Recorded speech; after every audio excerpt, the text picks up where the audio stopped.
You're touring Australia at this time of your career? Well, just this is the time it worked out for me. It's no. Neil Young's legacy, a 5-decade career defined by uncompromising authenticity. Explanation of Young's core philosophy: truth in music, raw emotion, rejection of commercialization. Introduction of the theme: 6 artists who clashed with his standards. It's better to burn out than to fade away, what it reveals about Young's worldview. In the unforgiving world of rock and roll, few voices have echoed with as much raw honesty and defiance as Neil Young's. Times are all gone, then I'm bound for moving on. Those lyrics don't just reflect his journey, they define it. The Canadian songwriter who gave the world Heart of Gold, Cinnamon Girl, and Rockin' in the Free World never held back, on stage, in the studio, or in conversation. Throughout a 5-decade career, Young built a legacy not only through his signature voice and masterful guitar work but also through his fearless opinions about music, and the people who make it. Welcome to Rock's Most Controversial Takes, where today, we pull back the curtain on the darker, more contentious side of Neil Young's musical relationships. This is a man who once declared, "It's better to burn out than to fade away." And that's exactly how he treated his peers, holding them to that same unforgiving standard. To Neil Young, music should come from the soul, not from a marketing meeting. As he reportedly told a Canadian journalist in 1988, "Music isn't a strategy, it's a confession." From backstage tension to icy interviews, Neil's beefs weren't petty, they were philosophical. Let's grab an acoustic guitar and dig into some uncomfortable truths as we count down 6 musicians who reportedly earned Neil Young's lasting contempt. According to those close to Neil, the friction between these two musical giants stemmed from a core creative divide. While Joel thrived with catchy, clean, radio-friendly hits, Neil was often diving into grittier, rawer territory, more emotional, less polished, less commercial. Journalist Cameron Crowe once noted that Young was visibly annoyed when Uptown Girl climbed the charts in the 1980s. Why?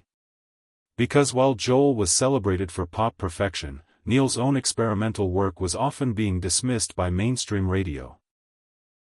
Neil allegedly described Joel's music as craft without soul, professionalism without passion. He even compared Joel's songwriting to carpentry. Some people write songs like they're building furniture, Neil told producer David Briggs. Perfect joints, smooth finish, but no heartbeat in the wood. Things reached a boiling point during a 1985 industry event. When Joel reportedly approached Young about a potential collaboration, Neil's cold reply? "I don't do jingles." The jab echoed quickly across industry circles. In a 1989 Rolling Stone interview, Young reportedly doubled down, saying, "Talent without truth is just karaoke." He continued, "Billy writes songs about working-class people like he's doing research for a sociology paper." Though Joel has earned respect for his musicianship and storytelling, Neil simply saw him as the face of music as product. For Young, polished professionalism without raw emotional risk was the exact thing he spent his career rejecting. Coming in at number 5, we have the iconic Fleetwood Mac, more specifically, the Rumours-era version of the band. Neil's disdain wasn't rooted in jealousy, it was philosophical. The issue began around 1977, when Rumours took the world by storm. It was everywhere. But while Fleetwood Mac dominated the charts, Neil was battling to get his experimental work on air. According to those close to him, Young felt the band had turned personal pain into commercial gain. As the widow of Neil's friend Danny Whitten recalled, Neil said they turned their pain into a product. What grated him further was their meticulous approach to production. They spend 6 months making every snare hit sound perfect, Young reportedly complained. Asterisk, I could make 3 albums in that time, and at least one would have a real heartbeat. Asterisk. During a 1978 music festival, Neil even demanded his set time be moved just so he wouldn't have to share a backstage area with the band. A crew member quoted Neil as saying, asterisk, I don't want to catch whatever they have. Asterisk. His comments were often sharp and unapologetic. I knew them when they were real, Neil told a journalist in 1980. Asterisk, then they figured out you could make more money singing about breakups than playing the blues. Asterisk. The irony? Neil had his own share of personal struggles, but to him, the difference was in the delivery, raw emotion versus polished drama, sincerity versus spectacle. At number 4, the Eagles. Known for their laid-back California vibe and pitch-perfect harmonies, they sold millions of records and helped define 1970s rock. But to Neil Young, they were the antithesis of everything rock and roll was supposed to stand for. When Young moved to California in the early 70s, he encountered what he described as a music scene fueled more by calculation than passion. The Eagles were a symbol of that. According to producer Bill Halverson, Neil once said, asterisk, that's not music, that's product placement. He reportedly mocked their obsession with studio perfection. They'll do 47 takes to get the perfect vocal, he told Crazy Horse. Asterisk, but perfection is the enemy of truth. Give me one honest take over 50 polished lies. Asterisk. The rivalry hit a peak when both were competing for festival headlines. According to promoter Bill Graham, Neil declined several shows rather than share a stage with asterisk musical accountants. Asterisk.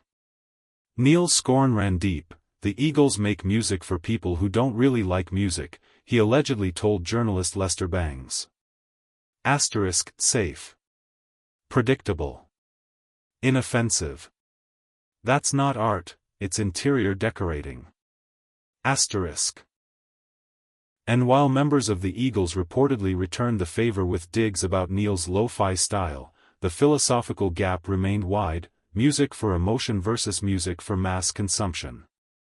The band's transformation from complex progressive rock to synth-heavy, radio-friendly pop was, to Neil, nothing short of artistic betrayal. Producer Bob Ezrin, who worked with both artists, said Neil likened their transition to Collins' use of drum machines particularly irked Neil. He makes sadness sound like a Pepsi commercial, Neil reportedly told his manager.